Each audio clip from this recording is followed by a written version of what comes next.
and flip the flow. Stop focusing so much on what you did or didn't get. Maybe it isn't about what God wanted to do for you this year as much as it is about what he wants to do through you in the future.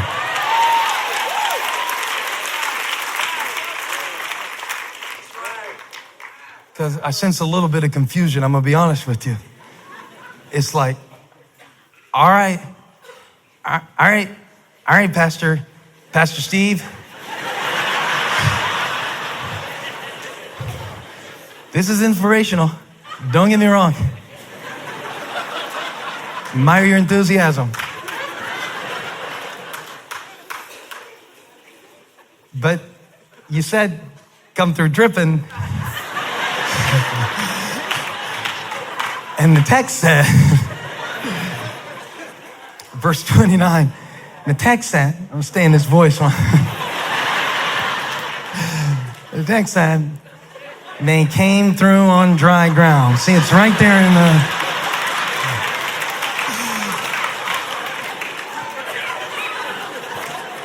And that's all the people who don't know the definition of drip, except in the technical sense. And I didn't either. No, I was clueless. I didn't know either until Graham came in my closet one day this summer. He was going through my drawers where I keep my watches. I got a couple watches in there. Got a few chains in there. And that boy had gone in my drawer, my jewelry drawers, and put every chain in my jewelry drawer, 11 years old, every chain around his neck, all at the same time. And when I said, what are you doing? My drawers. He said, Dad, what if I went to school, the first day of school this year, dripping?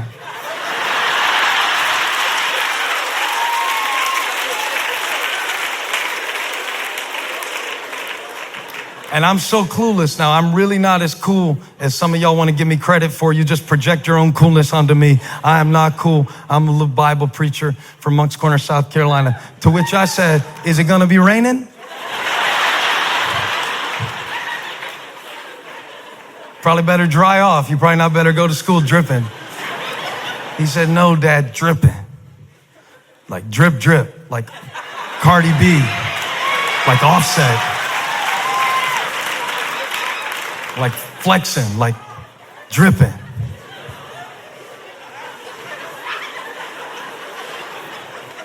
I said, oh, you mean dripping? Drip, drip. He played me the song. Ice.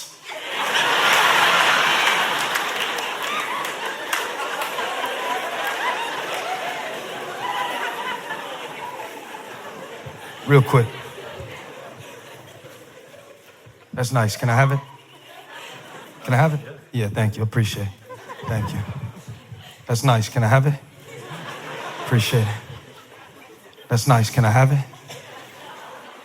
Appreciate it. Appreciate it. I'll buy you another one.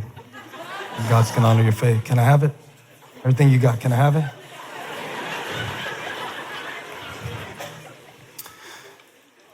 Can I have it?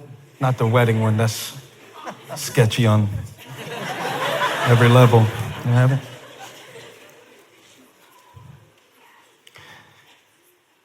Because I still didn't tell you what dripping has to do with the children of Israel.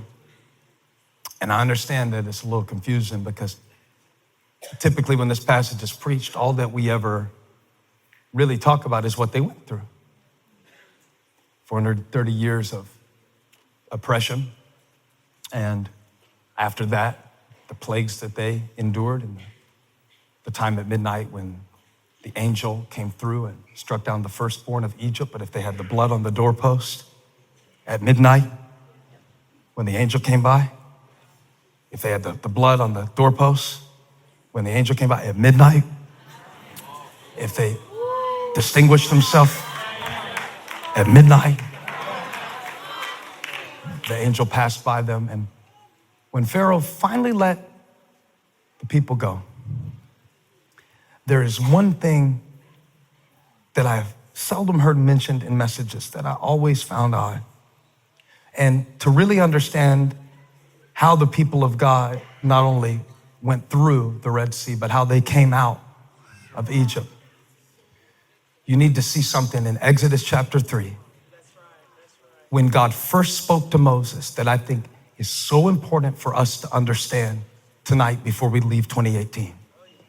Before we leave the pain of it, the trauma of it, the successes of it, the victories of it, there's one thing that I think we need to do tonight before we leave whatever Egypt, whatever suffering, psychological or physical, whatever bondage, whatever has forced itself on us in this year in whatever way, before we leave it, let's not be too quick to leave and just expect that because the calendar changes, our lives will.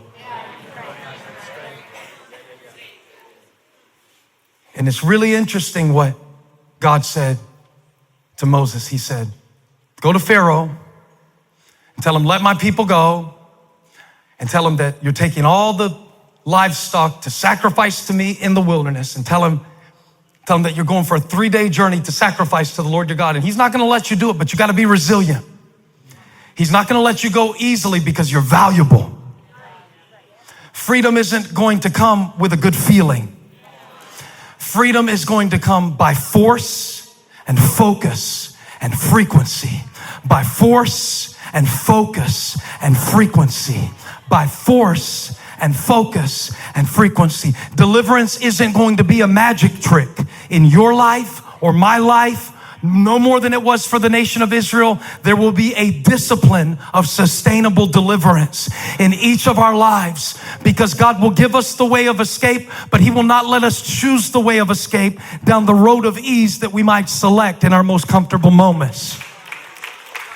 And yet God said, I want to show you the reason for what you went through. Not only did the water come to cover the enemies of the Israelites, not only, I love God for what he does.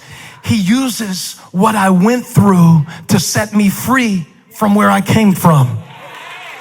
He knows if he doesn't kill certain things in my life, I will operate by the same template from my childhood. I'll operate in the same patterns. I'll stay locked in the same prisons if he doesn't kill it. So he brings me through deep waters to drown my enemies. But watch this.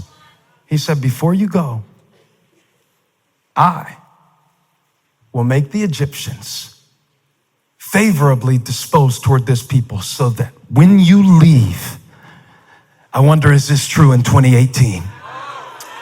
So that when you leave, so that before we count down to midnight all over the world, so that when you leave, and you put this one in the books, so that when you leave, I prophesy this over you, you will not leave empty-handed. So watch what I want you to do. Every woman, God told Moses, every woman is to ask her neighbor and any woman living in her house for articles of silver and gold and for clothing, which you will put on your sons and daughters, so that when you cross out of Egypt on dry ground, you come through dripping. I feel God on this sermon. I said, I feel God on this sermon. I don't just want you to come out. I want you to come through dripping. And so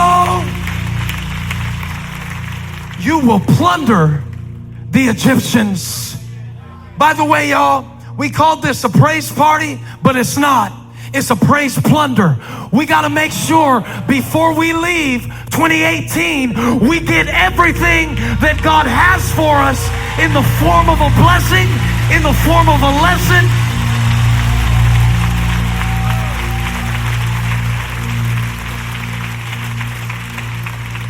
And so you will plunder the Egyptians. So when you come through, you make sure you don't come through like you went in. God, that's why I wanted us here tonight. Because why would we want to come through all of this and come out empty-handed? I didn't go through 2018 just to wave goodbye to it. I didn't work this hard in Egypt and suffer this much in Egypt and push through the things I pushed through, not to receive the benefit of it. No, I came here on this night, on midnight of the last night, on the last stop.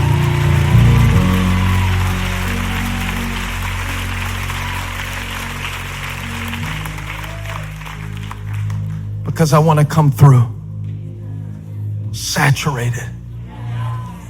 The presence of God, saturated with the glory of God, overflowing with the glory of God. Come on, I don't want to leave this year empty. I don't want to come into this praise party. Yeah, I've been through some things. Yeah, there were some things that tried to take me out, and there are some things that I still got to deal with. But I didn't come to church to come through dragging. I'm coming through dripping. And watch this.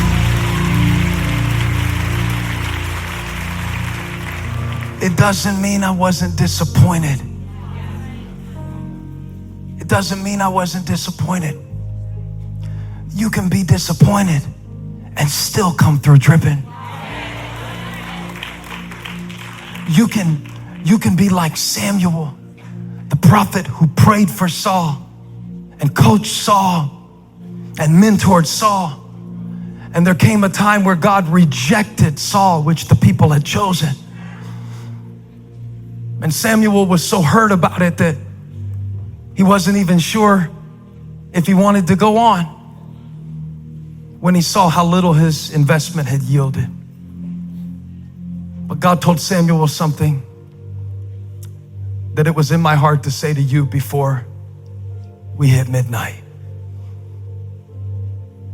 He said, I need you to stop mourning over what I have rejected, that I have already made a plan to replace in your life. And so here's your instruction. Here's your instruction. Fill your horn with oil and be on your way. And when you get to Jesse's house, he's going to line up all of his sons that he thinks should be the next in line to be a possible king.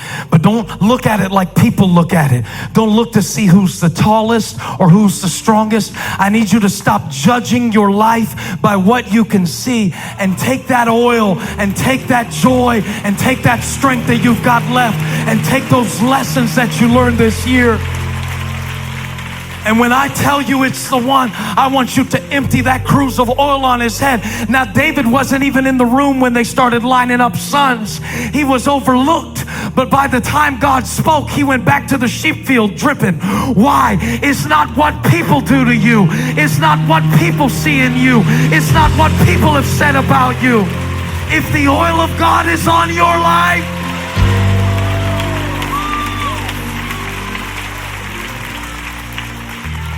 dripping.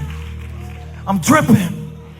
I'm dripping. My feet are dry, but I'm dripping on the inside. God brought me through, but I've got a power that is not of this world.